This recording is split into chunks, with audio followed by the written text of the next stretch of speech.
जीने का सही तरीका। गौतम बुद्ध के जीवन में एक बार एक व्यक्ति उनके पास आया और पूछा, जीवन में शांति और सुख पाने का सही तरीका क्या है। बुद्ध मुस्कुराए और उसे एक छोटी कहानी सुनाई। एक गांव में एक व्यक्ति रहता था जो हमेशा गुस्से में रहता था। एक दिन उसने सुना कि गौतम बुद्ध उनके गांव में आए हैं। वह उन्हें परखने के लिए गया। जैसे ही वह बुद्ध के पास पहुंचा, उसने बुद्ध को अपशब्द कहे और अपमानित करने की कोशिश की। बुद्ध शांत रहे और कुछ नहीं बोले। व्यक्ति को और भी गुस्सा आया। उसने और भी बुरा भला कहा। बुद्ध ने तब मुस्कुराते हुए उससे पूछा, यदि कोई व्यक्ति तुम्हें एक उपहार देता है और तुम उसे स्वीकार नहीं करते, तो वह उपहार किसके पास रहेगा। वह व्यक्ति थोड़ा चौंका और बोला, अगर मैं उसे स्वीकार नहीं करता तो वह उपहार उसी के पास रहेगा जिसने दिया है। बुद्ध ने मुस्कुराते हुए कहा, ठीक उसी प्रकार जब तुम मुझे अपशब्द कहते हो और मैं उन्हें स्वीकार नहीं करता, तो वे तुम्हारे पास ही रहते हैं। ये सुनकर व्यक्ति को अपनी गलती का एहसास हुआ।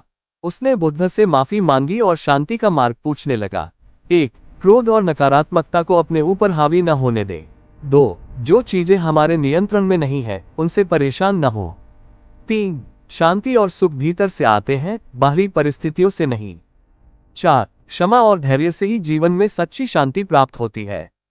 गौतम बुद्ध ने कहा था, जैसे दीपक स्वयं बुझता नहीं बल्कि तेल समाप्त होने पर बुझता है, वैसे ही मनुष्य का दुख भी तभी समाप्त होता है जब वह अपने भीतर शांति और संतोष का दीप जलाता है। ये कहानी हमें सिखाती है कि जीवन में सही तरीका यह है कि हम अपने मन को शांत रखें, दूसरों के प्रति दया और सहानुभूति रखें और हर परिस्थिति में सकारात्मक बने रहें। गौतम बुद्ध ने व्यक्ति से कहा, तुम्हें जीवन में सुख और शांति चाहिए तो सबसे पहले अपने मन को समझो। सुख और दुख बाहरी दुनिया में नहीं, तुम्हारे अपने विचारों में है। वह व्यक्ति बोला, भगवान, मन को कैसे समझूं? मेरा मन तो हमेशा भटकता रहता है। कभी अतीत की चिंताएं तो कभी भविष्य की आशंकाएं मुझे परेशान करती हैं। एक बार एक व्यक्ति पानी लेने के लिए नदी गया।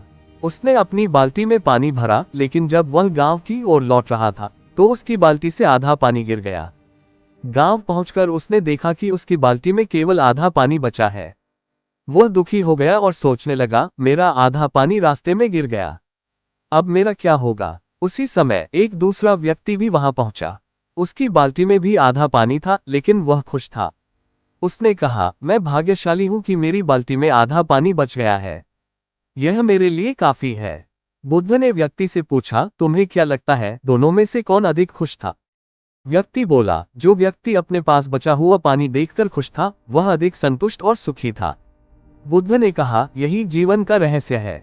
जो व्यक्ति अपने पास जो है उसमें संतोष करता है और वर्तमान में जीता है, वही सुखी रहता है। 1. वर्तमान में जियो, अतीत की गलतियों और भविष्य की चिंताओं में उलझने से केवल दुख मिलेगा। वर्तमान क्षण को पूरी तरह से जीना ही सुख का आधार है। 2. संतोष करो, जो कुछ तुम्हारे पास है उसमें संतुष्ट रहो। लालच और असंतोष से ही दुख बढ़ता है। 3. दृष्टिकोण बदलो, जीवन में समस्याओं पर नहीं बल्कि अवसरों पर ध्यान केंद्रित करो। आधे खाली गिलास को नहीं, आधे भरे हुए गिलास को देखो। संसार में कोई भी समस्या इतनी बड़ी नहीं होती जितनी तुम्हारे मन में उसका आकार होता है। अगर मन को सही दिशा में लगाया जाए तो जीवन में हर समस्या का समाधान संभव है।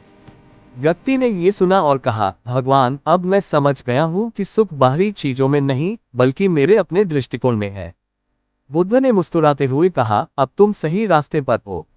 अपने मन को शांत रखो, वर्तमान में जियो और हर परिस्थिति में संतोष का भाव रखो। यही जीने का सही तरीका है।